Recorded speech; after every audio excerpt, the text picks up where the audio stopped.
Doctor विवेक सावंत आणि आपण सगळे मान्यवर, सर्वप्रथम पंडित जवाहरलाल नेहरू यांच्या 62व्या स्मृतिदिनी मी त्यांना अभिवादन करतो. या कार्यक्रमाला मला खास करून डॉक्टर कुमार सप्तर्षी यांची अनुपस्थिती जाणवते.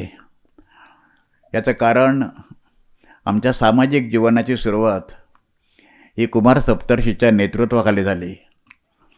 आज सकाळी मी त्यांना मुंबईला आल्यानंतर पहिल्यांदा पुण्याला आल्यानंतर मी भेटायला गेलो आणि डॉक्टर म्हणून त्यांचं जे आदरपण आहे ते त्यांनी ज्या सहजपणे स्वीकारलं, पण आम्हाला ते स्वीकारणं फार कठीण गेलं. आज ते या कार्यक्रमाला स्वतः उपस्थित राहणार होते. महात्मा गांधी स्मारक ट्रस्टचे प्रमुख म्हणून. एनिवे, आजच्या हा कार्यक्रम जेव्हा ठरला तेव्हा मला राजन अनवर असं म्हणाला की नेहरूंच्या आर्थिक भूमिकेच्या विषयी तुम्ही बोलाल का, म्हणून तू बोलशील का.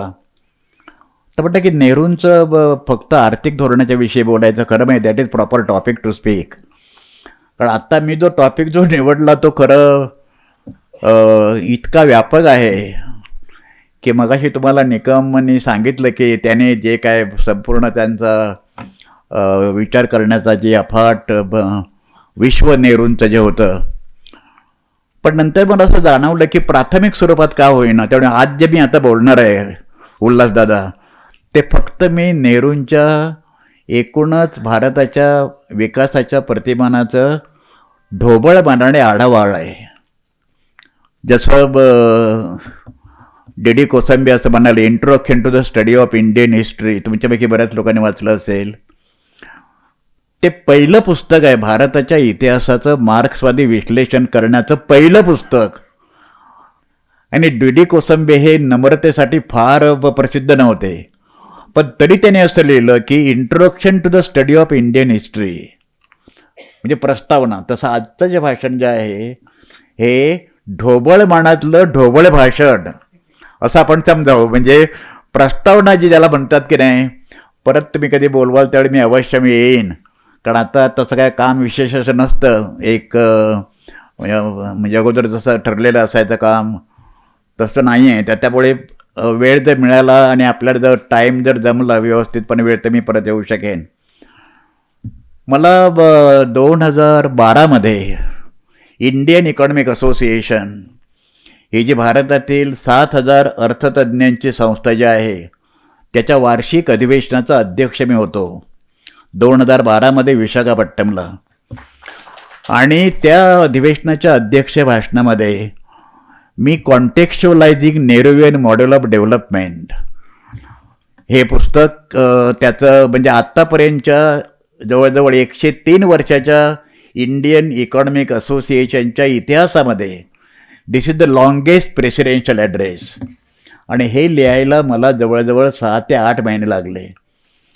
रोज मी जवळजवळ 2 ते 3 तास, इथे आमचे मित्र बागेतकर बसलेले आहेत, आम्ही नेहमी चर्चा करायचो ह्या सगळ्या विषयाच्या अनुषंगाने.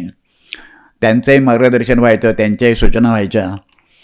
संपूर्ण पार्लमेंटच्या लायब्ररीमध्ये एक अख्खं दालनच नेहरूंच्या विषयी लिहिलेल्या पुस्तकांचं आहे. आणि त्यातून नेहरूंच्या संबंध विचारांचं विश्लेषण करणं इट वॉज सो डिफिकल्ट, इतकं कठीण ते होतं. पण नंतर मला जाणवलं असं की जसं आंबेडकरांचं नाव फक्त भारतीय राज्यघटनेशी जसं निगडीत झालेलं आहे, तसं नेहरूंचं नाव हे इकॉनॉमिक प्लॅनिंगशी निगडीत झालेलं आहे. पण that is wrong to confine Nehru to economic planning.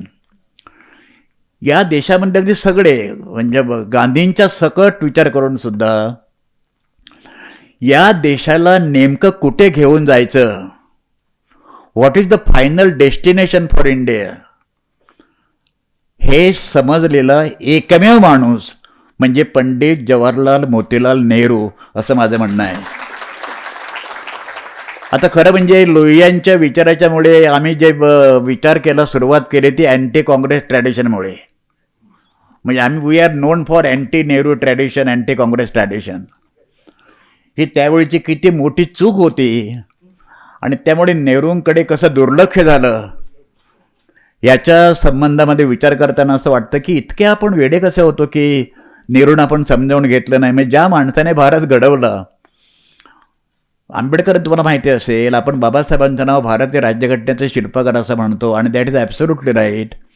कारण हे राजेंद्र प्रसादांनी शेवटच्या भाषणामध्ये म्हणजे 26 जानेवारी 1950 रोजी त्यांनी सांगितलं, म्हणजे 25 नोव्हेंबरला शेवटची सभा झाली घटना समितीची आणि ज्याच्यामध्ये कॉन्स्टिट्यूशन ॲडॉप्ट झाली आणि शेवटच्या 26 तारखेला नोव्हेंबरला फक्त 2 मिनिटाचं भाषण राजेंद्र प्रसादचं झालं आणि त्याच्यामध्ये राजेंद्र प्रसाद असं म्हणाले की 11 सभासद जे होते ड्राफ्टिंग कमिटीचे ते सगळे वेगवेगळ्या कारणामुळे 10 सभासद ह्याला फार जास्त कॉन्ट्रीब्यूट करू शकले नाहीत फक्त, आणि सगळी जबाबदारी आंबेडकरांच्यावर पडली. तो अरुण शौरीने जे लिहिलेलं आहे की आंबेडकर एकमेव घटना समितीचे एक शिल्पकार नव्हते, it was fraud on the part of Arun Shourie. Ambedkar never claim that he was sole architect of the Indian constitution. कारण त्याच्यामध्ये अशा प्रकारची माणसं होती सर, अल्लादी कृष्णस्वामी अय्यरसारखी, ज्यांना स्ट्रेचरवरनं मिटिंगमध्ये आणायचे आणि एखाद्या मुद्द्यावर अल्लादी कृष्णस्वामी अय्यर जे बोलायचे असतं झोपेमध्ये, that use to be drafted as a constitutional clause. दुसरी गोष्ट आपण लक्षात ठेवली पाहिजे भारतीय राज्यघटनेच्या विषयी, भारतीय राज्यघटनेतलं प्रत्येक कलम काँग्रेस वर्किंग कमिटीमध्ये पहिल्यांदा चर्चा व्हायची. It is product of Indian national Congress. प्रत्येकाची चर्चा व्हायची आणि त्याच्यावर नंतर मग डिबेट होऊन आंबेडकर काँग्रेसमध्ये नसताना सुद्धा आंबेडकरांनी आपल्याला अप्रिय असलेल्या अनेक गोष्टींचं समर्थन केलेलं आहे. त्यामुळे काँग्रेसच्या लोकांनी हे लक्षात ठेवलं पाहिजे की काँग्रेस हे भारतीय राज्यघटना हे काँग्रेसचं प्रॉडक्ट आहे, पण दुसऱ्या बाजूला बाबासाहेब आंबेडकरांना घटना समितीच्या ड्राफ्टिंग कमिटीचे चेअरमन करण्यामध्ये काँग्रेसने आंबेडकरांच्यावर उपकार केले नाहीत, कारण त्यावेळेला आंबेडकरांच्या योग्यतेचा भारतामध्ये एकही माणूस नव्हता. या दोन्ही गोष्टी आपण समजून घ्यायला पाहिजेत. तेव्हा नेहरूंच्या विषयी मी जे प्राथमिक स्वरूपात जे असं म्हणालो त्याचं कारण असं आहे की मी ती सगळी मला जितकी वाटली तेवढी पुस्तकं 7-8 महिन्यापेक्षा मी काही जास्त कारण I was job of member of parliament 2010 मी राज्यसभेत गेलो. मला असं एकत्रितपणे नेहरूवियन मॉडेल असं एकत्रितपणे मला सापडलं नाही. म्हणजे नेहरूंच्या विषयी शेकडो पुस्तकं आहेत, शेकडो, प्रत्येक डायमेन्शनच्या विषय आहेत, प्रत्येक विषयाच्या विषयी पुस्तकं आहेत. समग्र नेहरूंच्या विषयाचा एकत्रितपणे विचार करून असं एक नेहरू विषयक मॉडेल डेव्हलप होतं का, असा एक अत्यंत प्राथमिक स्वरूपाचा प्रयत्न मी त्या भाषणामध्ये केला. आणि लोकांना आश्चर्य असं वाटलं की इकॉनॉमिक्समध्ये एखादा टेक्निकल सब्जेक्ट घेण्याच्या ऐवजी why I am talking of political economy आणि Jawaharlal Nehru why I am bringing in the picture at all. तर मगाशी जसं सांगितलं तसं नेहरू नसते तर आज बसलो पण नसतो आपण इथे. नेहरू होते तरीसुद्धा आज भेटणं कठीण जात आहे आपल्याला. आज ते नसते ते नसतं ते इतराचा प्रश्नच नव्हता. आणि आपण जर प्रतिकार केला नाही तर ते फार दिवस खूप लांब आहेत असं काय म्हणण्याचं कारण नाही. नेहरूंच्या एकूणच प्रतिमान, ज्याला पॅराडाईम ऑफ डेव्हलपमेंट असं आपण म्हणतो सोप्या भाषेमध्ये मॉडेल, ते 4 होते. एक संसदीय लोकशाही, दुसरं आर्थिक नियोजन. आर्थिक नियोजन ही भारतातल्या अनेक अर्थतज्ज्ञांचं असं अज्ञान आहे की नेहरूंना लोकशाही समाजवाद आणायचा होता. दिस इज ॲब्सोल्युटली रॉंग. नेहरूंना या देशात, त्याची कारण नंतर सांगतो, नेहरूंना या देशामध्ये इकॉनॉमिक प्लॅनिंगच्या माध्यमातून एक कल्याणकारी राज्यव्यवस्था आणायची होती. He wanted to bring welfare state, not democratic socialism. नेहरूंच्या सबंध व्यक्तिमत्वामध्ये Glimpses of World History, autobiography आणि डिस्कवरी ऑफ इंडिया ही 3 जी नेहरूंनी गॉस्पेल जे लिहिली, अहमदनगरच्या फोर्टमध्ये असताना त्याने ऑटोबायोग्राफी लिहिली, तर तेव्हा त्याचा विचार आपण जर केला आणि काँग्रेस अंतर्गत जे वेगवेगळे प्रवाह जे होते ते प्रवाह लक्षात जर घेतले तर 1936 सालापूर्वीचे नेहरू आणि 1936 सालानंतरचे नेहरू ह्याच्यामध्ये खूप मोठा फरक आहे. आणि तो फरक काही वस्तुनिष्ठ कारणांच्यामुळे आहे. दुसरं धर्मनिरपेक्षता, ज्याच्याशिवाय भारत उभाच राहू शकत नव्हता आणि आजही उभा राहू शकणार नाही. आणि शेवटचं भारताचं परराष्ट्र इंडिपेंडंट धोरण. आता इथे एक गोष्ट लगेच मी स्पष्ट करतो की आपण त्याला नॉन अलाइनमेंट पॉलिसी असं म्हणतो, म्हणजे भारताचं तटस्थतेचं धोरण. तटस्थतेचा आपण जो शब्द वापरतो त्याचा अर्थ अमेरिका दुसऱ्या जागतिक महायुद्धानंतर अमेरिका आणि सोव्हिएट युनियन या दोन ब्लॉकच्या मध्ये आपण कुठल्याही ब्लॉकला अफिलिएट झालेलो नाही, म्हणून आपण तटस्थता शब्द वापरतो. खरा शब्द इंडिपेंडंट म्हणजे स्वतंत्र परदेश विषयक धोरण, स्वतंत्र फॉरेन इंडिपेंडंट फॉरेन पॉलिसी.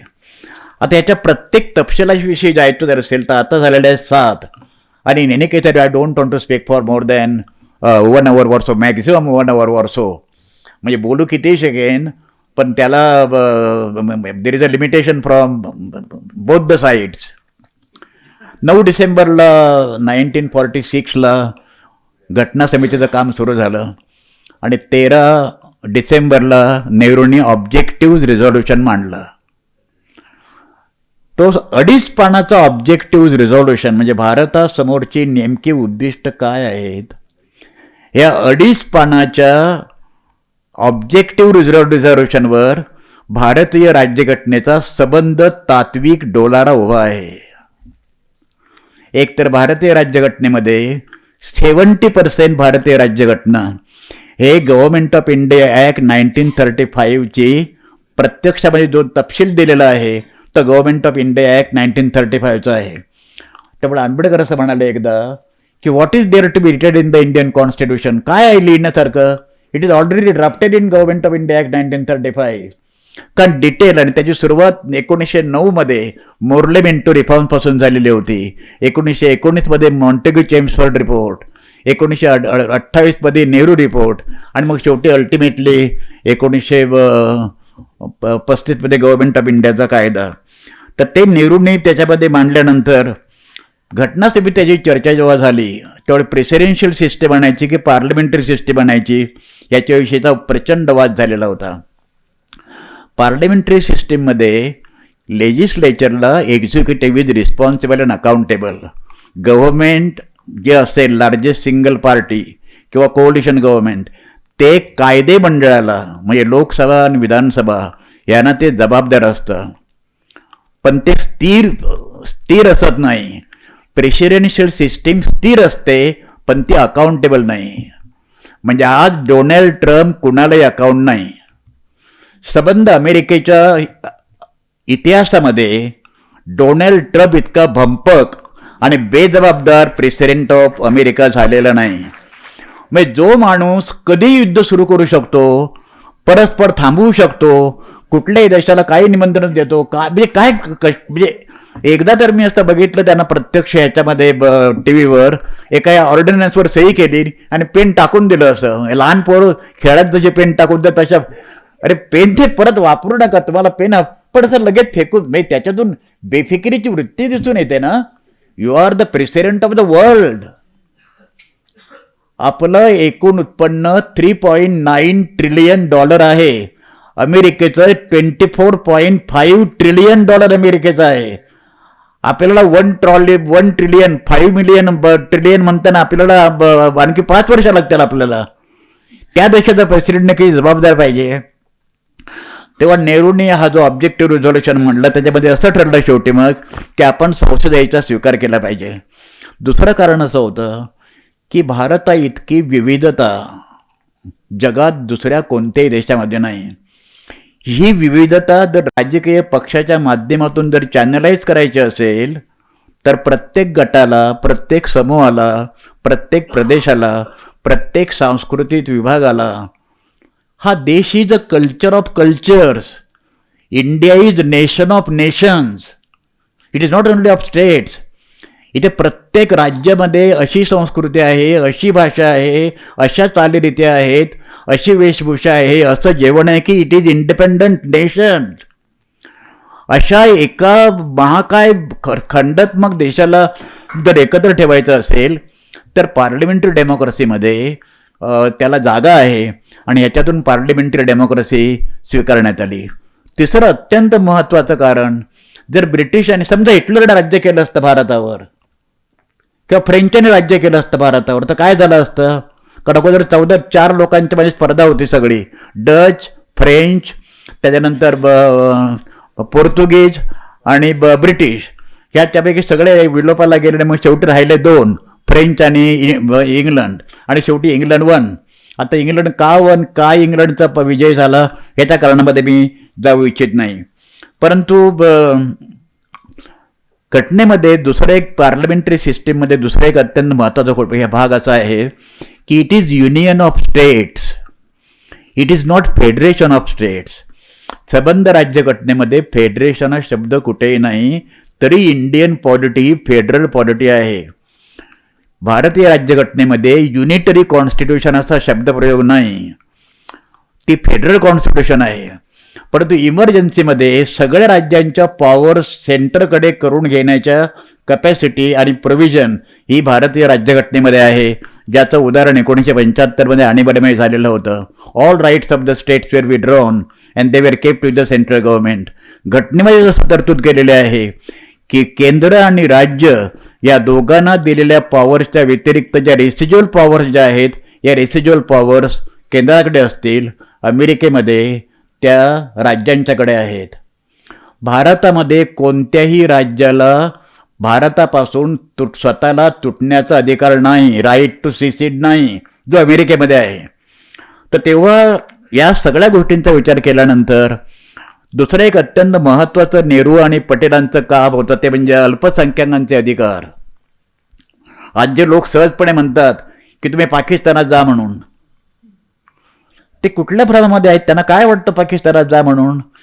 इथे राज ठाकरे जर बिहारच्या लोकांना जर महाराष्ट्रात नोकरीसाठी जाऊ शकत नाही, तर इथे पाकिस्तान इंडिपेंडंट देश आहे. मी जाऊन आलो पाकिस्तानमध्ये 3 वेळेला.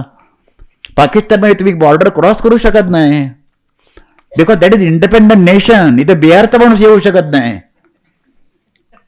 तर तेव्हा इथे right to it is union of states, आणि युनियन इज इनडिझॉल्वेबल, म्हणजे परमनंट आहे. आणि म्हणून राज्यसभा ही परमनंट आहे, कारण that is federation, that is union of states. खरं म्हणजे मला कधी कधी आश्चर्य वाटतं की राज्यसभेतून कोणत्याही राज्यातून निवडून माणूस जातो हे मला योग्य वाटत नाही. राज्यात फेडरेशन काउन्सिल ऑफ स्टेट म्हटल्यानंतर राज्याचं प्रतिनिधित्व करणारा माणूसच त्या राज्यातून जायला पाहिजे, अशी खरी घटनात्मक तरतूद आहे त्याच्यामध्ये, पण ती लोकांनी व्हायलेट केलेली आहे. आता ह्याच्यामध्ये दुसरा एक भाग नेहरूंनी एक काळजी घेतली सातत्याने. या अल्पसंख्याकांच्या अधिकाराची जी कमिटी होती, त्या कमिटीचे पटेल हे अध्यक्ष होते. पटेल आणि आंबेडकर हे दोन्ही ॲप्रोप्रिएट करण्याचं काम आत्ताची राज्यसंस्था करत आहे. ॲप्रोप्रिएशन ऑफ पटेल आणि ॲप्रोप्रिएशन ऑफ आंबेडकर, त्यांच्या विचारांच्या पूर्णपणे प्रतारणा करून, म्हणजे पटेल स्वतः असं म्हणाले, मी हिंदू संस्कृती मानत नाही, मी मुसलमान संस्कृती मानत नाही, समाजाने कसं वागावं ह्याचं दिग्दर्शन करण्याचा ह्याचा अधिकार धर्माला नाही, इतकं स्पष्टपणे पटेल म्हणालेले होते. तेव्हा हे अल्पसंख्याकांचे अधिकार, कारण त्यांची भूमिका अशी होती, लोकशाहीच्या संबंधात त्यांची भूमिका काय होती पटेल आणि नेहरूंची, अर्थात जी गांधींकडनं आलेली होती, की अल्पसंख्याकांना संरक्षण देणं हे मेजॉरिटीचं काम आहे, हे बहुसंख्याकांचं काम आहे. आणि दुसरी गोष्ट लक्षात घ्या, हे इतकं ठासून सांगण्याची आवश्यकता अशी आहे की भारतामध्ये political majority is also communal majority. म्हणजे इथे 85% हिंदू किंवा 80% हिंदू आणि 20% मायनॉरिटीज, 21% मायनॉरिटीज आणि 80% मेजॉरिटी, म्हणजे सगळे हिंदू त्यांच्या कास्ट सिस्टीम एकत्रित करूनसुद्धा, विचार करूनसुद्धा, म्हणजे ते कम्युनल डायमेन्शन. म्हणजे at one point of time काय झालं बंगालमध्ये, 35 वर्ष ज्योती बसूने सरकार असताना सुद्धा दे वर वॉश्ड अवे. 15 वर्ष ममता बॅनर्जी सत्तेवर असताना काल 100 कॉर्पोरेटर त्यांनी राजीनामा दिलेला आहे. सांगायचा मुद्दा असा की अल्पसंख्याकांचं संरक्षण करणं म्हणजे नुसते धार्मिक अल्पसंख्याकांचं नाही, कारण ज्या देशामध्ये political majority is also communal majority, ही आंबेडकरांची भूमिका होती. आंबेडकर गांधी संघर्ष काय होता, तर ब्रिटिशांनी ह्याचा तोडगा सुचवायला पाहिजे before they leave the country, otherwise we shall be victim of the communal majority that is the Hindus. आणि आंबेडकरांना जे ॲप्रोप्रिएट करतात त्यांना मी सांगू इच्छितो, आंबेडकरांनी त्याला हिंदू साम्राज्यवाद, हिंदू एम्पेरियलिझम शब्द वापरलेला आहे. As I am oppose to economic imperialism, तशाच प्रमाणे I am oppose to communal imperialism, अशा प्रकारचा शब्द आंबेडकरांनी वापरलेला आहे. इंडिपेंडंट ज्युडिशियरी, हे भारतीय लोकशाहीचं, तुम्हाला माहिती आहे ज्युडिशरीचं आता काय चाललंय ते. इंडिपेंडंट इलेक्शन कमिशन, हे सगळं, हे जे सगळं सिंचन, हे जे सगळं संचित जे आहे, हे फ्रीडम मुवमेंटमधून ते कॉन्स्टिट्यूशनमध्ये घटना समितीच्या माध्यमातून ते उतरण्यात आलं. म्हणजे what is the source of the Indian constitution, Indian people आणि भारताची स्वातंत्र्य चळवळ, ही सगळी मूल्ये जी आली, ही स्वातंत्र्य चळवळीतूनच ॲटोमॅटिकली निर्माण झालेली होती. गांधी कट्टर हिंदू पण पॉलिटिकली सेक्युलर, जिना पूर्णपणे सेक्युलर पण कम्युनल कम्प्लीट पॉलिटिक्स. 1906ची केस जी होती मंडालेची, ती बॅरिस्टर जिनाने लढवलेली होती. जिना म्हणजे कुठल्याही अर्थाने जिना पारंपरिक मुस्लिम नव्हते. तेव्हा इंडिपेंडंट इलेक्शन कमिशन, ज्या देशामध्ये इलेक्शन कमिशन इंडिपेंडंट नाही, त्या देशामध्ये डेमोक्रेसी इज अ फ्रॉड. आता पुढे आता त्याचा म्हणजे विस्तार करण्याचं नाही, because time is very short. Provision of president पण करून ठेवले परत चेक्स अँड बॅलन्सेसमध्ये. म्हणजे सहजासहजी मेजॉरिटी असलेल्या माणसांनी भारतीय राज्यघटना आपले पॉलिटिकल हक्क शाबूत ठेवण्यासाठी राबवू नये म्हणून भारतीय राज्यघटनेमध्ये जेवढे चेक्स अँड बॅलन्सेस आहेत तेवढे जगातले कोणत्याही भाषेमध्ये नाहीत, असे भारतीय राज्यघटनेवर कॉमेंट करणाऱ्या लोकांनी म्हटलेलं आहे.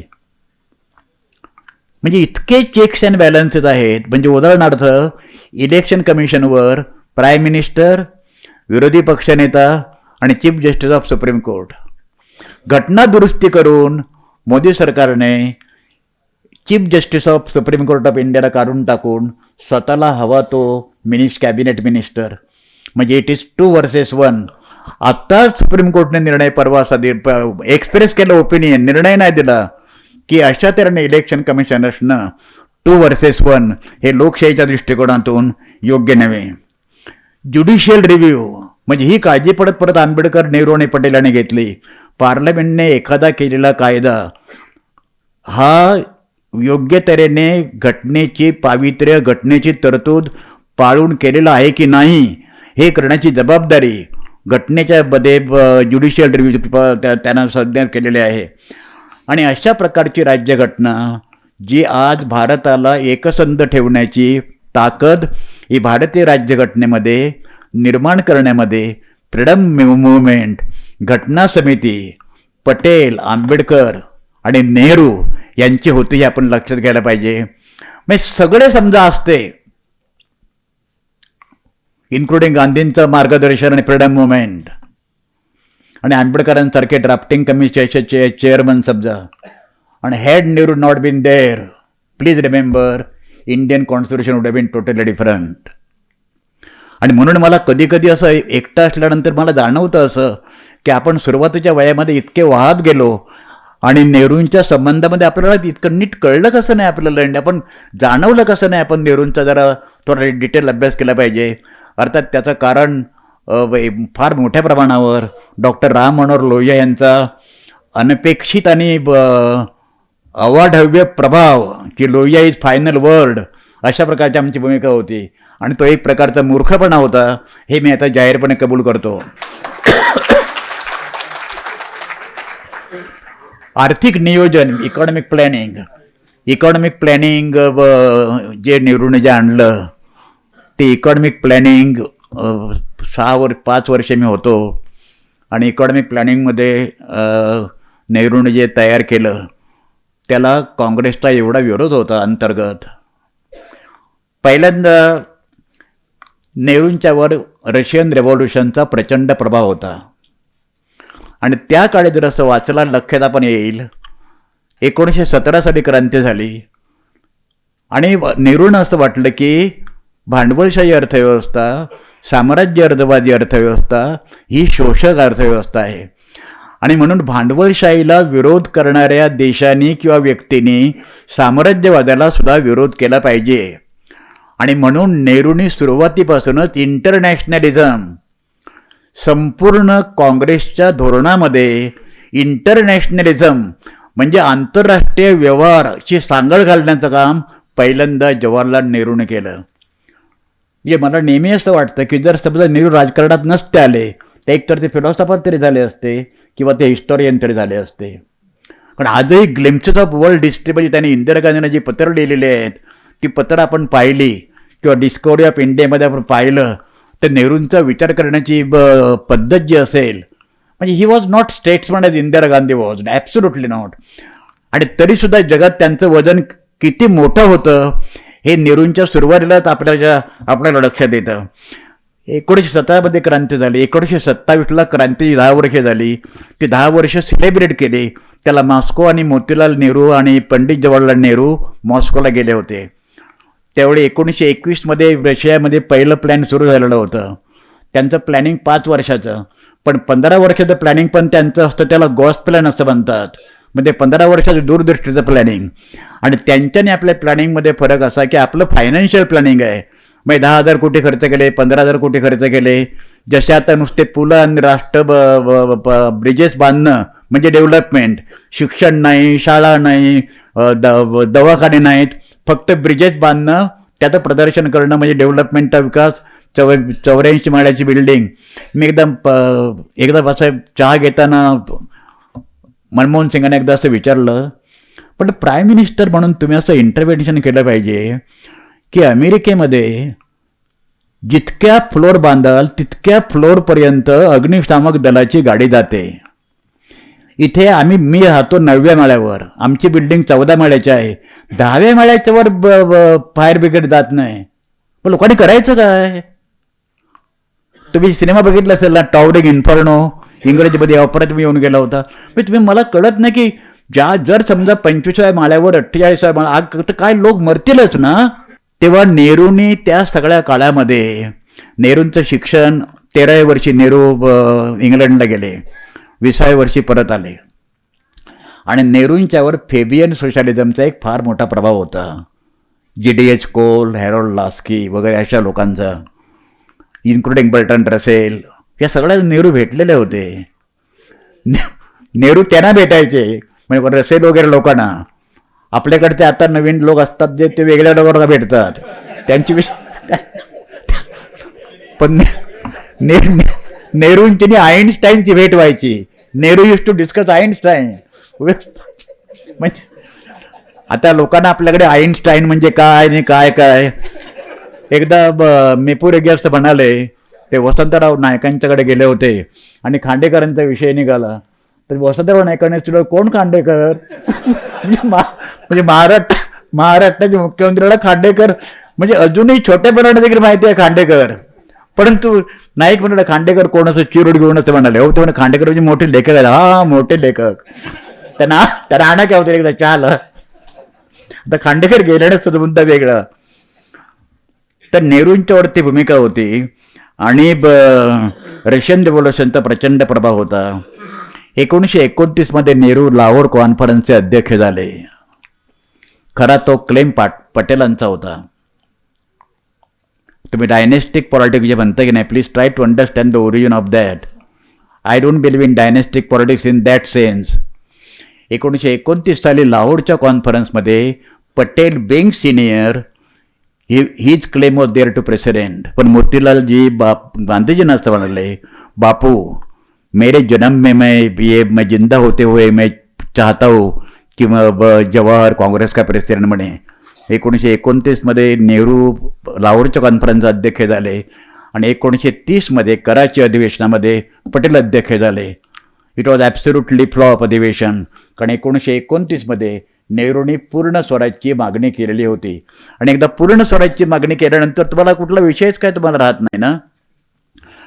त्याच्यानंतर नेहरूंनी फैजाबाद अधिवेशन जे झालं मे 1936मध्ये, त्याच्यामध्ये नेहरूंनी क्लिअरली डिक्लेअर केलं, मी समाजवादी आहे आणि समाजवादात Marxian socialism, I believe in Marxian socialism.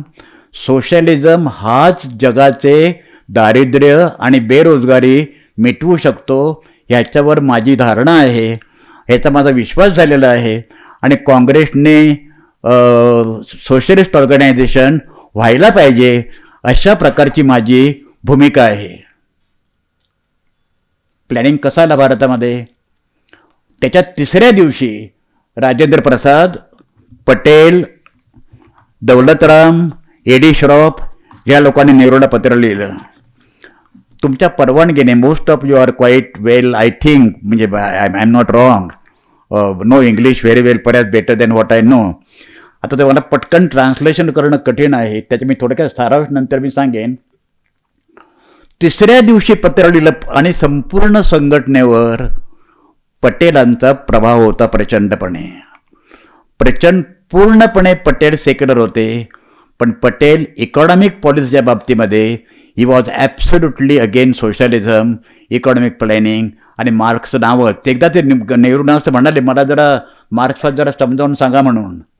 आताच्या लोकांसारखं सगळे समजतो असतात पटेलांना वाटलं नाही कधी. त्यांना ते म्हणलं की म्हणजे जरा समजावं जरा पैकी आहे. काय लिहिलं पत्रामध्ये पटेलांनी, या लोकांनी? Reading many of your articles in young India, your autobiography, I have often felt how many different. आता हे रिझॉल्युशन मग दॅट हे नेहरूंचं आहे. त्याने जे पत्र लिहिलेलं आहे हे हे हे गांधीने त्यांना विरोध केलेला होता यंग इंडियाच्या अनुषंगाने. परंतु त्याने जे पत्र लिहिलं along with Prasad, Patel, Kripalani, those in the Congress, 29 जून म्हणजे मेमध्ये अधिवेशन झालं आणि 29 जूनला 36ला disapproving his views of socialism including C Rajagopalachari, Daulatram, Jamnalal Bajaj, they wrote. काय लिहिलं त्यांनी? किती काम करणं कठीण नेहरूंना होतं हे please try to understand. He was not just prime minister. आणि लोहियांनी सांगितलं की 27,000 a डे, 27,000 रुपये नेहरूंचा खर्च होतो. नेहरू काय पटेल लोहियांसारखे एक धोतर नेसून आणि खांदीचा सदरा घालून काय अमेरिकेत फिरू शकत होते? Ultimately was the prime minister. आणि त्याच्यानंतर तुम्हाला आता विषयांतर होईल, पण नंतर मी तुम्हाला सांगेन.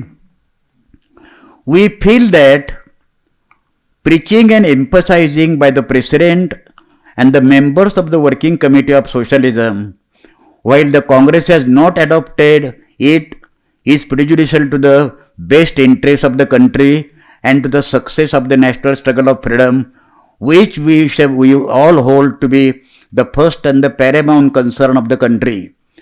We are of the opinion that through your speeches and those of the other socialist colleagues, म्हणजे जयप्रकाश नारायण, राम मनोहर लोहिया, नरेंद्र देव वगैरे ज्या लोकांनी 34 साली काँग्रेस सोशलिस्ट पार्टी स्थापन केली, the Congress organisation has been weaken throughout the country without any compensating gain.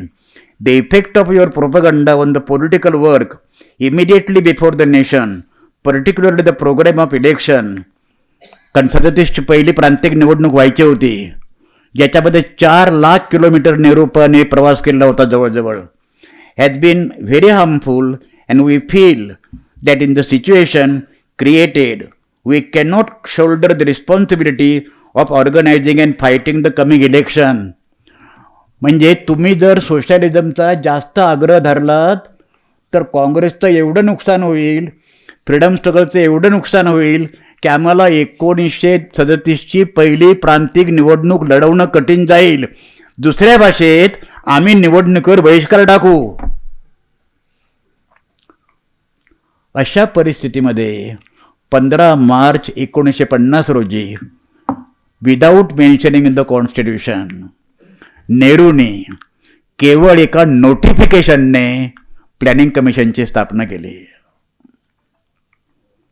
जी एका फटक्यामध्ये 15 ऑगस्ट 2014 रोजी दिल्लीच्या रेड फोर्टवरून प्राईम मिनिस्टर नरेंद्र मोदींनी पहिलं जर कुठलं काम केलं असेल तर नेहरूंची प्लॅनिंग कमिशन रद्द करून टाकलं. मी राज्यसभेमध्ये असं म्हणालो, जे लिहिलं आहे माझ्या भाषणामध्ये, प्लॅनिंग कमिशन ॲबॉलिश करण्याची या सरकारसमोर दोन कारणं होती. एक, 1952 साली जनसंघ स्थापन झाल्यापासून त्यांचा समाजवादी किंवा प्लॅनिंगवर विश्वास नाही. दुसरी गोष्ट, जसं आंबेडकरांचं नाव घटनेशी जोडलेलं आहे तसं नेहरूंचं नाव हे प्लॅनिंग कमिशनचे जोडलेलं आहे. आणि त्यामुळे जर नेहरूमुक्त भारत करायचा असेल, तर नेहरूंचा वारसा करून टाकायचा असेल, तर प्लॅनिंग कमिशन रद्द केलं पाहिजे. आमच्या एकदा टी व्हीवर मुलाखत झाली आणि माझा एक मित्र BJPचा, अर्थात तो, I respect him very much, we each other, he is very sensible. म्हणजे त्याच्याशी चर्चा करताना, डिबेट करताना बरं वाटतं, कारण त्याला समजतं काय म्हणजे विरोध करायचा, काय करायचं वगैरे ते. तर मुणगेकरांना प्लॅनिंग कमिशनमध्ये होते म्हणून त्यांचा विश्वास प्लॅनिंग कमिशनवर आहे. मी म्हटलं यू आर रॉंग. मला वाटलं तुम्ही इतके तुम्ही एलिमेंटरी कसं काय बोलता. समजा मी नसतो प्लॅनिंग कमिशनमध्ये. प्लॅनिंग कमिशनमध्ये इतके मोठे मोठे लोक होऊन गेले की जे नोबेल प्राईज मिळण्यासारखे लोक जे काही होऊन गेलेले होते. सुखमय चक्रवर्ती हे अमर्त्य सेनचे क्लासमेट, बबतोष दोषचे विद्यार्थी दोघेही. आणि बबतोष दोषचं असं म्हणणं होतं की काही बाबतीमध्ये Sukhamoy Chakravarty was more intelligent than even Amartya Sen. I beg with Amartya Sen because he is my close friend. I gave him D Litt Bombay university. पण तेही स्वतः असं म्हणाले की सुखमय वॉज मोर इंटेलिजंट. मग शेवटी जर सुखमय चक्रवर्ती हे फिजिक्सच्या कॉन्ट्रोवर्सीमध्ये होते, म्हणजे विषय इकॉनॉमिक्स, आणि he was dealing with physics. Graduation लेवलच्या मुलांना इकॉनॉमिक्स कसं शिकवावं ह्याचं आर्टिकल सुखमय चक्रवर्तीने जे लिहिलेलं आहे हे भारतातल्या सगळ्या इकॉनॉमिक्स शिकवणाऱ्या प्रोफेसरांना दिलं पाहिजे. कारण ते पहिल्यांदा बोलतात इकॉनॉमिक्स कठीण आहे म्हणून. आदित्य कठीण, आणि हे सांगतात पहिल्यांदा जास्त कठीण म्हणून. म्हणजे त्यांना जे काही कळणार होतं तेही कळणार नाही त्यांना. अशा परिस्थितीमध्ये काँग्रेसला त्यांनी पत्र लिहिलं. आणि तरीसुद्धा 36 डिसेंबर एवढं होऊन सुद्धा 36 डिसेंबरमध्ये फैजपूरला परत नेहरू अध्यक्ष झाले. मग एकाच वर्षात दोनदा, 36मध्ये, मेमध्ये आणि परत डिसेंबरमध्ये. आणि तरी फैजपूरला त्याने डिक्लेअर केलं की माझ्या समाजावर विश्वास आहे म्हणून. आता ही नियोजनाच्या संबंधामध्ये म्हणजे please again I beg your pardon, तुम्ही असं समजणार नाही की मला म्हणजे मी 2 जुलैला माझी टर्म संपली, 2 जुलै 2009ला. आणि मी आणि माझी बायको खान मार्केटला गेलो, जे खूप मशहूर मार्केट आहे, ज्यांना आता प्रेझेंट इकडचे लोक खान मार्केट गँग म्हणतात, तुकडे तुकडे गँग म्हणतात. तर त्या तुकडे तुकडे गँगच्या मार्केटमध्ये मी गेलो होतो आणि पाऊस कोसळला एकदम भयंकर. आणि माझी येताना पहिल्या दिवशी, ज्या दिवशी मी प्लॅनिंग कमिशन सोडलं त्याच दिवशी मी गाडी सरेंडर केली आणि मी रिक्षेने आलो. आणि रिक्षा प्लॅनिंग भवनच्या, योजना भवनच्या बाजूने गेली. मी नुसतं असं वर बघितलं, कारण शुक्रवारचा दिवस होता, it was last working day. शनिवारी मी मार्केटमध्ये गेलो. नुसतं मी असं वर बघितलं. मी इथे 5 वर्ष काम करत होतो ह्याची मला देशमुख सर आठवण झाली नाही. तर प्लॅनिंग कमिशनमध्ये मी होतो म्हणून मला गॅलब्रेथ असं म्हणाले की John Galbraith, when he was ambassador to India, नेहरूंचे खास मित्र, ते असं म्हणाले की allegedly capitalist economy of America is more socialistic in nature than the avowedly socialistic economy of India. भांडवलशाहीमध्ये रेग्युलेशन लागतं. Most regulated economy is American economy without planning. साधं डाव्या बाजूने चला, इट इज ऑल्सो रेग्युलेशन ना. आत्ता समजा इथे ठरलं असं ताबडतोब की कुणी कुठेही जातं, अर्धे लोक भिंत पाडतील आणि इकडनंच जातील ना. म्हणजे मुळामध्ये प्लॅनिंगची आवश्यकता मार्केट इकॉनॉमीला सुद्धा असते. आणि म्हणून आपल्याला असं लक्षात येईल की गेल्या 12वी योजना, म्हणजे आम्ही होतो 11व्या योजनेमध्ये 2007 ते 2012 आणि 2012 ते 2019. सुदैवाने मनमोहन सिंग सारखे लोक होते. प्लॅनिंग कमिशनच्या खूप अचिव्हमेंट्स आहेत. आणि सगळ्या राज्यांशी नॅशनल डेव्हलपमेंट काउन्सिल नेहरूने स्थापन केली होती. म्हणजे सगळ्या मुख्यमंत्र्यांना आपलं बजेट घेऊन यायला लागायचं प्लॅनिंग कमिशनमध्ये. पण त्याच्या व्यतिरिक्त प्लॅनिंग कमिशनमध्ये फुल टाईम प्लॅनिंग मिटिंग जे असेल त्याच्यामध्ये प्राईम मिनिस्टर त्याचे अध्यक्ष, आणि इंटरनल मिटिंग ज्या व्हायच्या वीकली 15 दिवसांनी त्याचे डेप्युटी चेअरमन, त्याला कॅबिनेट स्टेटस, आणि मेंबर हे मिनिस्टर ऑफ राज्यमंत्री, ज्यांना कॅबिनेट मिनिस्टर ऑफ द स्टेटची रँक दिलेली असायची. तर त्याच्यामध्ये या सगळ्या पार्श्वभूमीवर एक चांगल्या प्रकारचं काम, एक ज्याला गॅल्ब्रेथने काउंटर व्हेलिंग पॉवर असं म्हटलेलं होतं. प्लॅनिंगची आवश्यकता काय असते, तर समजा इथे बसलेले आम्ही 8 लोक आहोत, हे तुमच्या दृष्टिकोनातून मान्यवर आहेत. ह्याचा अर्थ इथे बसलेले लोक लगेच गेले आणि दुसरे आले की ते पण झाले मान्यवर, हे नॉन मान्यवर झाले. प्रश्न काय होतो की आत्ताच्या सरकारने जर चुकीची भूमिका जर घेतली, त्याच्यात जर दुरुस्ती करायची असेल तर ती करणार कोण? That was the job of the planning commission. Planning commission was intermediatory agency. त्याचा संबंध फक्त इकॉनॉमिक पॉलिसीशी नव्हता. कुठलाही कायदा करायचा असेल, 66 मिनिस्ट्रीज होत्या, तरीसुद्धा ते बिल जे यायचं ते प्लॅनिंग कमिशनमध्ये विचारासाठी यायचं. मग यांच्या सोनिया गांधींच्या नेतृत्वाखाली नॅशनल ॲडवायझरी कमिटी स्थापन झाली. त्याच्या अध्यक्ष होत्या. त्याच्यामध्ये कॉमन मिनिमम प्रोग्रॅम होता. 66 कम्युनिस्ट खासदारांनी काँग्रेसला बाहेरनं पाठिंबा दिला होता. लक्षात घ्या भारतीय राजकारणाचं कॉन्ट्रडिक्शन. जे कम्युनिस्ट काँग्रेसला सातत्याने स्वातंत्र्याच्या पूर्वीपासून बुर्जवा म्हणायचे, त्या कम्युनिस्टांनी BJP सत्तेवर येऊ नये म्हणून काँग्रेसला पाठिंबा दिलेला होता. आणि कॉमन मिनिमम प्रोग्रामच्या अनुषंगाने त्याची चर्चा व्हायची. तर प्लॅनिंग कमिशनने या सगळ्या भूमिकेमध्ये एक निश्चित चांगल्या प्रकारची भूमिका निभावली. आणि साधारणपणे 1946मध्ये नेहरू प्राईम मिनिस्टर झाले, म्हणजे इंटरिम प्राईम मिनिस्टर. इंटरिम म्हणजे अंतरिम प्राईम मिनिस्टर. आणि 47 साली ऑफिशियली प्राईम मिनिस्टर झाले. 1951मध्ये प्लॅनिंग सुरू झालं. काय ड्राफ्ट नेहरूंनी स्वतः, म्हणजे 1951चा कायदा इंडस्ट्रियल पॉलिसी आणि 1956चा इंडस्ट्रियल पॉलिसी रिझॉल्युशन हे नेहरूंनी स्वतः ड्राफ्ट केलेले आहेत. म्हणजे इतकी इन्व्हॉल्वमेंट होती. आता ह्याच्यामध्ये साधारणपणे आमच्याकडचे इकॉनॉमिस्ट तुमच्यामध्ये जे आहेत ते काय म्हणायचे, हिंदू रेट ऑफ ग्रोथ हा शब्द एवढा रूढ केला. राजकृष्ण नावाचे प्रोफेसर होते, ते दिल्ली स्कूल ऑफ इकॉनॉमिक्समध्ये मनमोहन सिंगांच्या बरोबर इकॉनॉमिक्स शिकवायचे. हे सगळे सुखमय चक्रवर्ती, अमर्त्य सेन हे सगळे दिल्ली स्कूल ऑफ इकॉनॉमिक्समध्ये होते. आणि KN राज जे नंतर डायरेक्टर आणि व्हाईस चान्सलर झाले JNUचे, ते डायरेक्टर होते. तर तेव्हा या सगळ्या संबंधामध्ये बोलत असताना जेव्हा चर्चा व्हायच्या तेव्हा राजकृष्ण असं म्हणाले, कृष्णराज वेगळे, कृष्णराज इकॉनॉमिक अँड पॉलिटिकल विकलीचे एडिटर होते 30 वर्ष, हे राजकृष्ण. तर राजकृष्ण असं म्हणाले की भारतीय समाज, हिंदू समाज हा स्लोली प्रगती करतो, परंतु ती ड्युरेबल असते. तसं आपल्याकडे रेट ऑफ ग्रोथ जो आहे तो स्लो रेट ऑफ ग्रोथ काय आहे, तर आपण हिंदू सोसायटीचा पॅटर्न फॉलो करतो. म्हणून भारतातल्या सगळ्या इकॉनॉमिस्टनी, ज्या इकॉनॉमिस्टला इकॉनॉमिक्स कळतं आणि ज्यांना इकॉनॉमिक्स कळलं असं समजलं जातं, अशा सगळ्या इकॉनॉमिस्टने सुरुवात केली भारताच्या नेहरूच्या काळामध्ये Hindu rate of economic growth. Nothing more nonsense than this. काय होती पार्श्वभूमी प्लॅनिंगची? भारताचं पार्टिशन.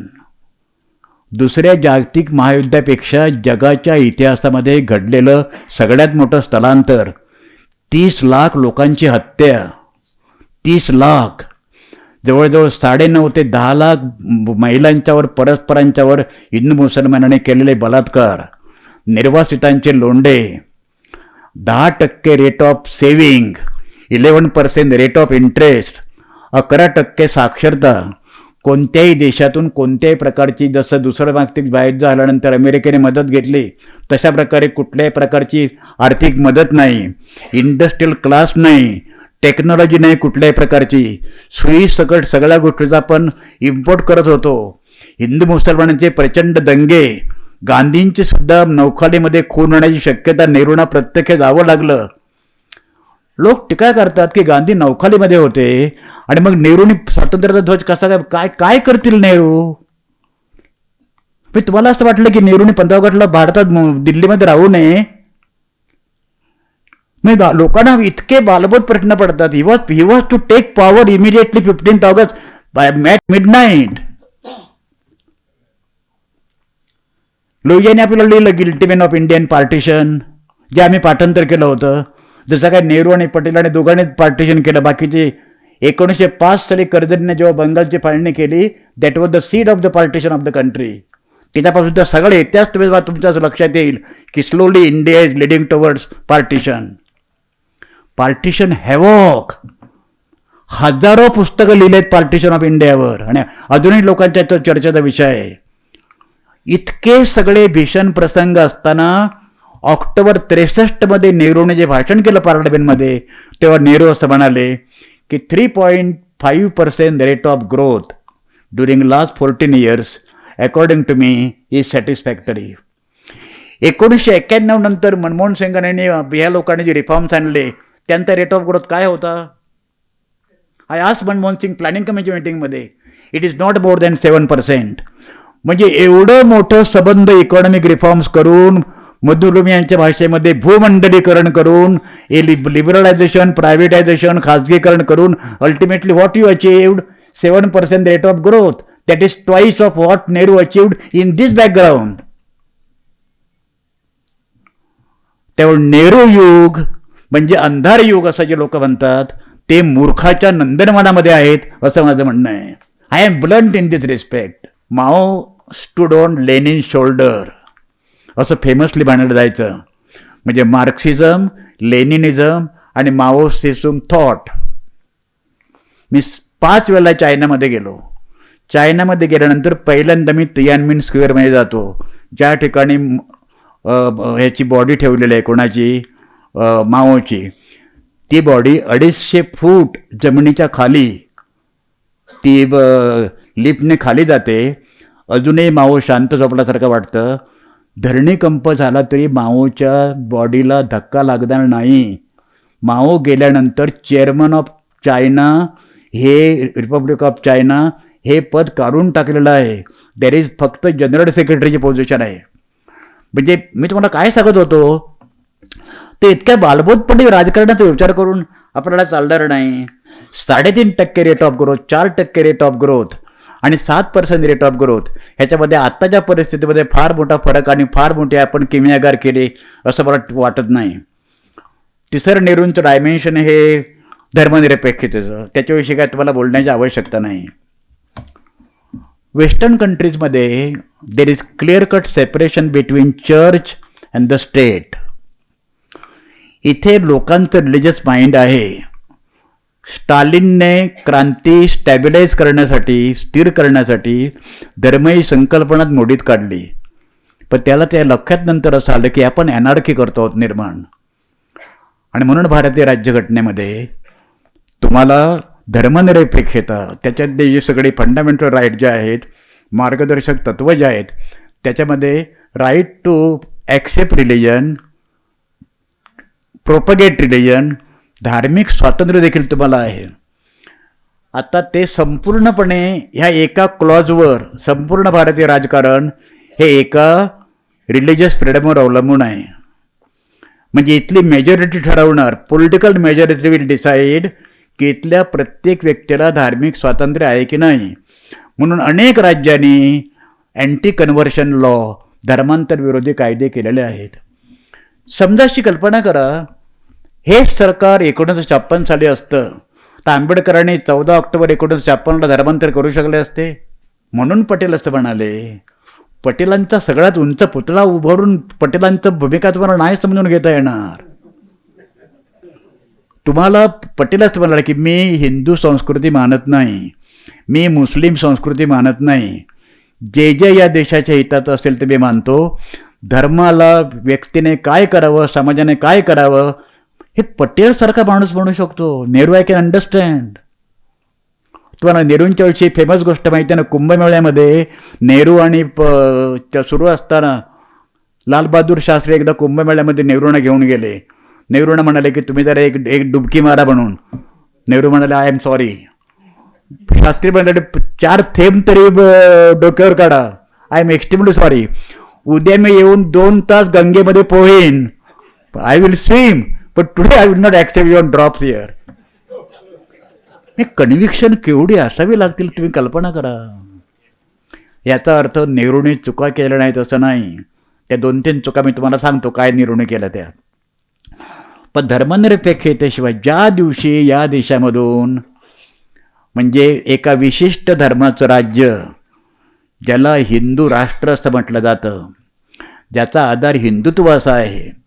हिंदुत्व हा पहिल्यांदा शब्द 1923मध्ये विनायक दामोदर सावरकर यांनी हिंदुत्व या पुस्तिकेत लिहिलं, ज्याच्यामध्ये क्लिअरली त्याने असं लिहिलं, there are 2 nations in India. One is Hindu nation, second is Muslim nation. You try to understand how partition was originated. I am just talking of history. मी फक्त इतिहासाच्या विषयी बोलतो आहे.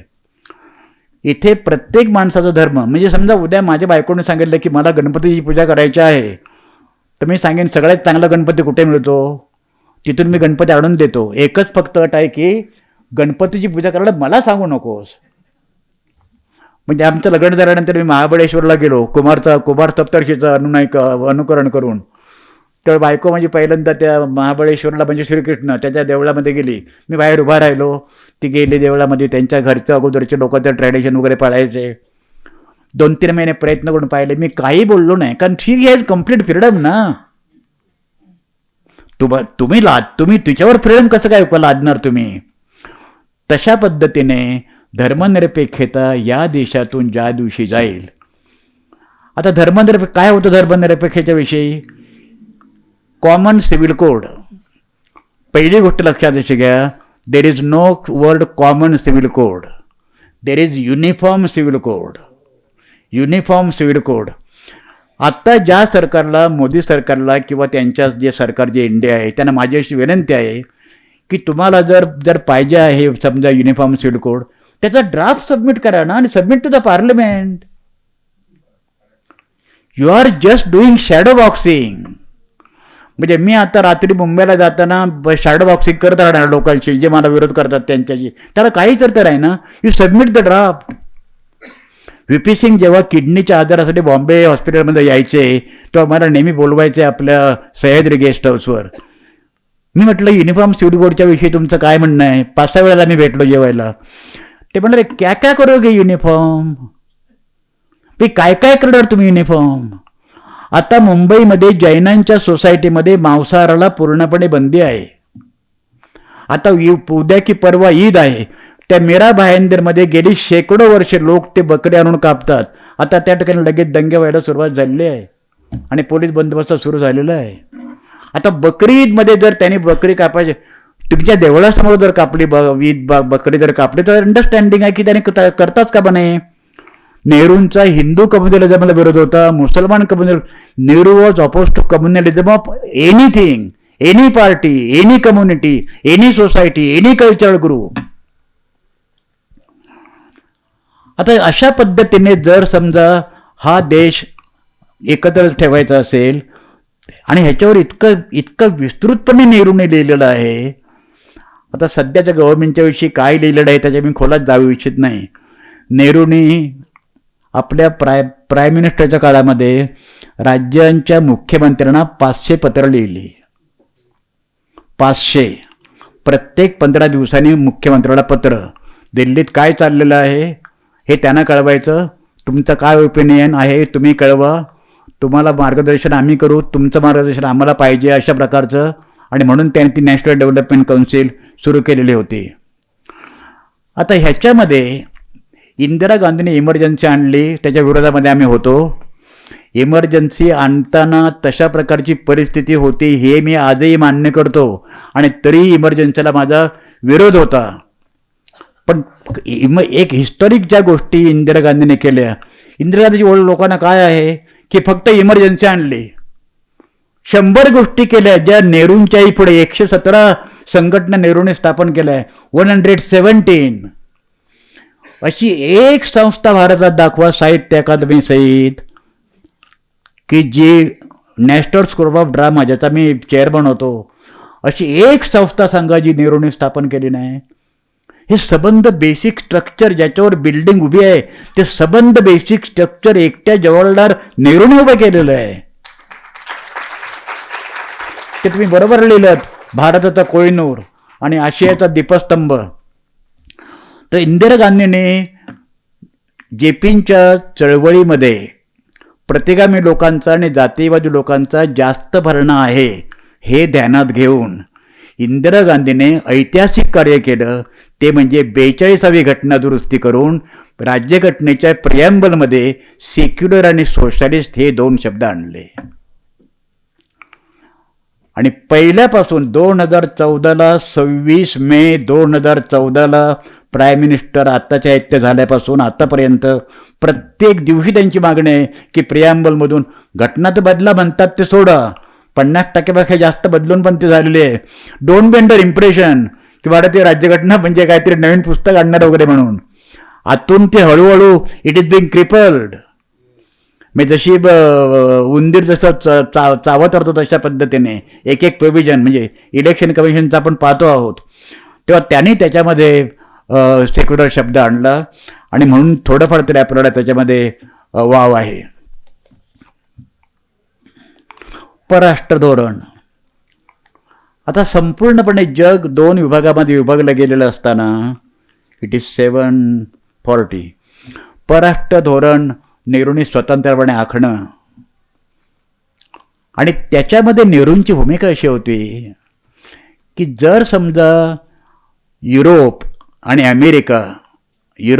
अमेरिका सेंट्रिक वर्ल्ड ह्याला जर आव्हान द्यायचं असेल, त्यांना जर बाजूला सरकायचं असेल, तर मग तुम्हाला आशियाने नेतृत्व त्याचं केलं पाहिजे. आशियाचं नेतृत्व करायचं असेल तर भारत एकटा नेतृत्व करू शकत नाही. त्यासाठी तुम्हाला चीनची मदत घ्यावी लागेल. आणि म्हणून 1955 जो पंचशील करार जो केला चौ एन लायचा, तो त्याच्यात ना आला. त्याच्या अगोदर 1954 बांडुकला कॉन्फरन्स झाली. जोसेफ टिटो, नासर आणि नेहरू या तिघांनी पुढाकार घेऊन नॉन अलाइन मुवमेंटची स्थापना केली. आणि एवढा मोठा कोल्ड वॉरचा प्रयत्न असताना सुद्धा एक जगामध्ये तिसरी शक्ती निर्माण करायची आणि त्याच्यामध्ये दोघांच्यावर अंकुश ठेवण्याचा प्रयत्न करायचा. आता त्याच्यामध्ये नरहर कुरुंदकर हे आपल्याकडे फार मोठे विचारवंत आहेत, होते आणि त्याच्यावर ते मांडले जातात. परंतु त्याने असं म्हटलं आहे की गरीब देशाचा प्राईम मिनिस्टर आंतरराष्ट्रीय धोरण बदलू शकत नाही. It's okay.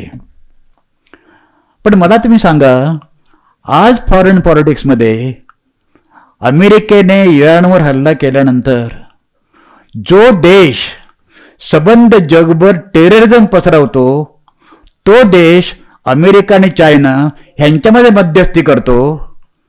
आणि ज्या देशाला संपूर्णपणे स्वातंत्र्य चळवळीचा इतिहास, नॉन अलाइनमेंट, कोणत्याही ब्लॉकमध्ये न जाता आपली भूमिका मांडणं, तो काही करू शकत नाही.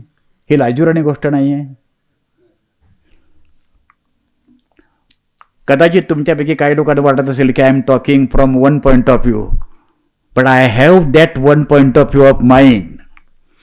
प्रश्न असा आहे की संपूर्णपणे फॉरेन पॉलिसीचा आपण ज्यावेळी विचार करतो तेव्हा नेहरूंनी हे बॅलन्स करण्याचा प्रयत्न केला आणि अमेरिकन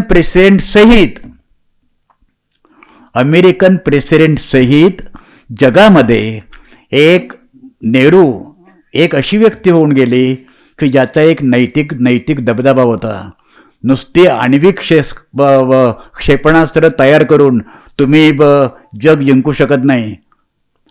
आता मला काल माझा एक मित्र म्हणत होता, AIची डेव्हलपमेंट सावंतांना अधिक माहिती असेल की अमेरिका आणि चीन या दोघांनी जर AIच्या संबंधामध्ये नीटपणे त्याच्या वापरावर जर करार केला नाही किंवा त्याच्यावर बंधनं जर घातली नाहीत तर AI can destroy the entire world.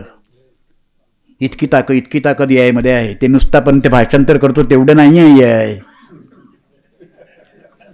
हा धोका फक्त एकट्याच माणसाने ओळखला होता, मोहनदास करमचंद गांधी, की टेक्नॉलॉजी कुठल्या लेव्हलला जाऊ शकते. जेव्हा IVF केलं, म्हणजे पुरुषाचं वीर्य आणि स्त्रीचं शुक्रजंतू जेव्हा लॅबोरेटरीमध्ये एकत्र ठेवून मुलाची निर्मिती केली, त्याच्यापर्यंत काय राहिलं बरं तुम्ही सांगा आणखी.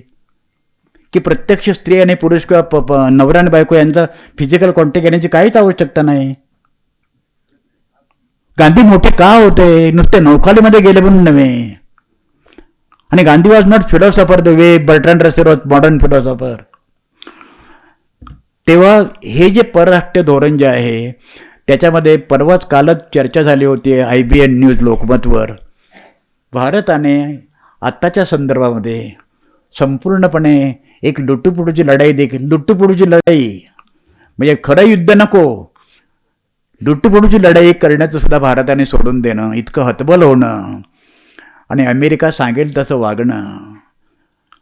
म्हणजे मला एक कळत नाही की इराणने स्वतंत्रपणे आण्विक पॉवर किंवा मिसाईल्स तयार केली तर ते करावी किंवा करू नये हे ठरवणारा अमेरिका कोण? भारताने रशियाकडून तेल घ्यायचं की नाही हे ठरवणारे अमेरिका कोण? म्हणजे अमेरिका कोण हा प्रश्न केव्हा तरी विचारा की नाही तुम्ही. नाही तर एक दिवशी येऊन इथे directly they will seat in the नवीन जे आता बांधलंय जे तुम्ही बघितलं असेल नवीन पार्लमेंट बांधलंय ते बिल्डिंग आणि अगोदरची जुनी पार्लमेंट. म्हणजे नवीन करण्याच्या नादामध्ये जुन्याचा इतका डिस्ट्रॉय करून टाकायचं की तुमचा विश्वास देखील बसणार नाही की तुम्हाला कधी भूतकाळ आहे म्हणून.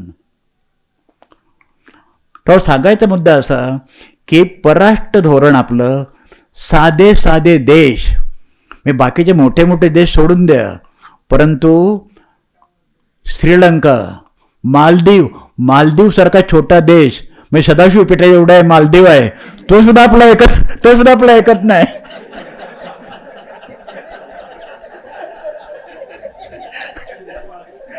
म्हणजे बऱ्याक ओबामा जेव्हा आपले प्राईम मिनिस्टर जेव्हा गेले तेव्हा त्यांना हाक मारताना काय मारली माहिती आहे ना तुम्हाला? बऱ्याक. अरे म्हणजे तुमची किती त्यांच्याशी मैत्री हे दाखवण्याचं बऱ्याक म्हणून हाक मारणं काय पर्याय आहे? मला ते आले होते त्यांचं भाषण झालं पार्लमेंटमध्ये. त्यांनी फक्त 2 नावांचा उल्लेख केला, एक गांधी आणि दुसरे आंबेडकर. आणि बऱ्याक ओबामाचा मोठेपणा असा, I could become president of India just because of Gandhi and doctor Babasaheb Ambedkar. इतके क्लिअरली ते बोलले होते. त्या परराष्ट्र धोरणामध्ये आता ते बागायतकर म्हटलं आहे, ज्यांची आमची सातत्याने चर्चा व्हायची, अनंतराव बागायतकर जे सकाळ ब्युरोचे दिल्लीमध्ये चीफ होते, की आपलं कुणी ऐकत नाही आणि आपलं लोकांनी फक्त ऐकावं, लोकांचं आपण ऐकत नाही. काय पहिल्या दिवसापासून आपले काय मन का गीत ना काय चाललंय ते मन की बात म्हणजे ऑल इंडिया रेडिओ, ज्याच्यावर तुमचा काही कंट्रोल नाही. एकदा बटन सुरू केलं 92.7 काहीतरी जे तुम्हाला लावायचं स्टेशन लावलं की तुम्हाला ऐकायलाच लागतं ना. नंतर तुम्ही 8 दिवसांनी काय तुम्हाला लिहायचं ते लक्ष देतील किंवा न देतील. तर परराष्ट्र धोरण हे पूर्णपणे आपलं फसलेलं आहे आणि आपण अगतिक झालेलो आहोत. 140 कोटी लोकांचा 42 कोटी लोकांचा देश अशा तऱ्हेने अगतिक होणं, आंतरराष्ट्रीय पातळीवर केविलवाणा होणं, ही गोष्ट भारताला निश्चितपणे भूषणावं नाही. याचा विचार प्रेझेंट सरकारने करण्याची आवश्यकता आहे. नेहरूंनी हेवी इंडस्ट्री आणली म्हणून टीका झाली. चायना आणि रशिया या दोघांनी स्वतःच्या सुरुवातीच्या प्लॅनिंगच्या काळामध्ये हेवी इंडस्ट्रीला महत्त्व दिलं म्हणून तुमच्याकडे सिंद्री फर्टिलायझर कंपनी झाली आणि त्याच्यातनं ग्रेन रिव्हॉल्युशन होऊ शकली. नेहरूंनी मोठी धरणं बांधली, भाकरा नांगलसारखं, हिराकूटसारखं, आणि म्हणून तुमच्याकडे सतलज नदीवर मी जेव्हा पहिल्यांदा सतलज बघितली कोलवड जाताना मला 5 मिनटं मी असं मेस्मराईज झालो. कारण ह्या नद्यांनी केवढं संपूर्ण भारत एक त्याचं स्वरूप बदलून टाकलेलं आहे. आणि त्याला नेहरूने temples of modern India, temples of modern India असं नेहरूने म्हणणं, IITs. त्याच्यानंतर पुढे काय झालं, त्या संस्था स्थापन कशा केल्या वगैरे वगैरे म्हणून. नेहरूंची प्रतिमा अशी झाली की अँटी हिंदू. असं नेहरू अँटी हिंदू जर असते तर नेहरूने सांगितलं असतं की माझी राख या देशातल्या सगळ्या पर्वतरांगामध्ये आणि नद्यांच्या मध्ये विसर्जित करा म्हणून. अशी एक साधी गोष्ट अशी आहे की या देशावर नेहरूने, आणि हा देश म्हणजे हिंदूंचा आहे, मुसलमानांचा आहे, केव्हा तरी हा देश सगळ्यांचाच आहे. म्हणजे हा देश प्रिडॉमिनंटली हिंदूंचा असं देखील म्हणणार नाही मी. Because the moment to talk this country's predominantly of Hindus, that moment you accept cultural nationalism of Hinduism. नेहरूंनी भारतीय राष्ट्रवादाला सगळ्या धर्मांच्या नैतिक अधिष्ठान देण्याचा प्रयत्न केला, ज्याला इंग्रजीमध्ये कॉम्पोजिट कल्चर किंवा व्यामिश्र संस्कृती असं म्हणतात. तुमच्यापैकी बऱ्याच लोकांनी एम एन रॉयचं वाचलं असेल पुस्तक, म्हटलं इस्लामिक रिव्हॉल्युशनच्या संबंधामध्ये लिहिलेलं. He was original thinker. तेव्हा आत्ताचे कम्युनलिझम, तो हिंदूंचा असेल, तो मुसलमानांचा असेल, तो कोणाचाही असेल, तो प्रांतीयवाद असेल, त्यात रिजेक्ट केलं पाहिजे. आणि त्या अनुषंगाने नेहरूंच्या सगळ्या संबंधामध्ये, ते इकॉनॉमिक रिफॉर्म्समध्ये मी जात नाही. चायनाच्या संबंधात तुम्हाला एक गोष्ट सांगायला पाहिजे की चायनाच्या संबंधामध्ये नेहरूंची भूमिका चुकीची नव्हती. त्याच्यावर शेकडो पुस्तकं आहेत. नुसतं चायना, हिमालयन ब्लंडरपासून अनेक.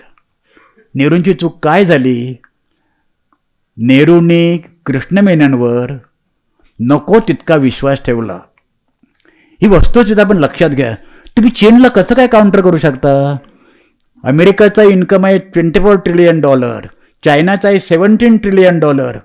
1996 मी बेजिंगला पहिल्यांदा जेव्हा गेलो चायनामध्ये, तेव्हा मी बुक स्टॉल बघितला इंटरनॅशनल एअरपोर्टवर, चायना अ सुपर पॉवर. 1996 1976ला माओ गेल्यानंतर इकॉनॉमिक रिफॉर्म सुरू झाले. 20 वर्षात चायना बिकम सुपर पॉवर. मग 96 आज चायना कुठे असेल? अमेरिका फक्त एकाच देशाला घाबरते आणि ती म्हणजे चायना.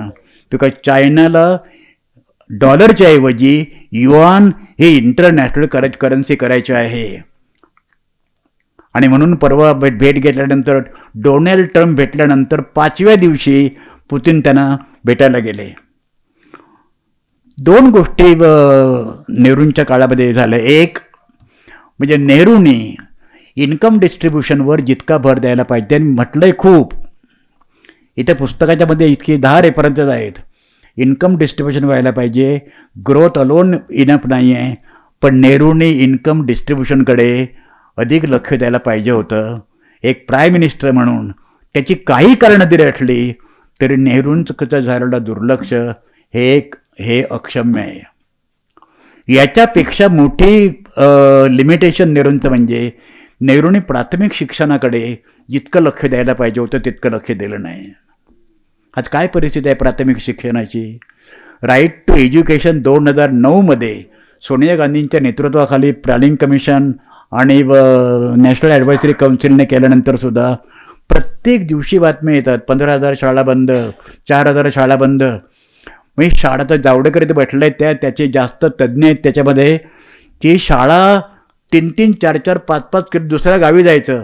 त्याला सरकारचं म्हणणं काय, शाळेमध्ये पट कमी आहे, तुम्हाला आम्ही ट्रान्सपोर्ट देतो, ट्रान्सपोर्टचे पैसे येतो. आता 3रीतला मुलगा ट्रान्सपोर्टने बस करून पावसातून नदीतून तिकडे जायला, म्हणजे तो मरेल ना तो शिकेपर्यंत. हे काय सरकार बी काय चाललंय काय? एक प्रचंड प्रमाणामध्ये अनागोंदी ह्या एकाच शब्दामध्ये तुम्हाला त्याचं वर्णन करता येतील. तेव्हा नेहरूंना मी सुरुवातीला अभिवादन केलं, शेवटी मी अभिवादन करतो. परंतु एक तुम्हाला सांगायला पाहिजे, अशा प्रकारची आत्ताची परिस्थिती जी आहे, ही परिस्थिती प्राईम मिनिस्टरने सांगितलं की हे तुम्ही ॲस्टोरिटी मेजर्स पाळा. म्हणजे ॲस्टोरिटी म्हणजे काय म्हणतो आपण, काय अत्यंत साधेपणाने जगण्याचा प्रयत्न करा. हे हास्यास्पद आहे. जे सुखवस्तू लोक आहेत त्याने ऑस्टेरिटी मेजर्स पाळा. जे ऑलरेडी ऑस्टेरिटी मेजर पाळण्याच्या खाली आहेत, आदिवासी आहेत, शेड्यूल कास्टमधले गरीब आहेत, ओबीसीमधले गरीब आहेत, मराठा सगळ्या जातीच्या मध्ये आहेत, ब्राह्मणांच्या पण असतील, त्यांनी ऑस्टेरिटी मेजर्स म्हणजे काय पाळा. तर मला सांगायचं असं आहे, ही परिस्थिती आपल्याला लवकर बदलायला लागेल आणि ते बदलण्याचं सूत्र कार्लाइलने दिलेलं आहे. When injustice is the order of the day, then disorder is the beginning of justice. संसदीय माध्यमातून, शांततेच्या, अहिंसेच्या माध्यमातून प्रचलित राजकीय सत्तेच्या विरोधामध्ये, ती कोणत्याही राजकीय पक्षाची असो, I am not referring to any political party, I am talking about universal truth given by Carlyle. ते असं की दीर्घकाळ माझ्या घराला आग लागेपर्यंत मी बाहेर पडणार नाही, ही भूमिका चालणार नाही. That alone will save the country, which was the vision of Jawaharlal Nehru. Thank you very much.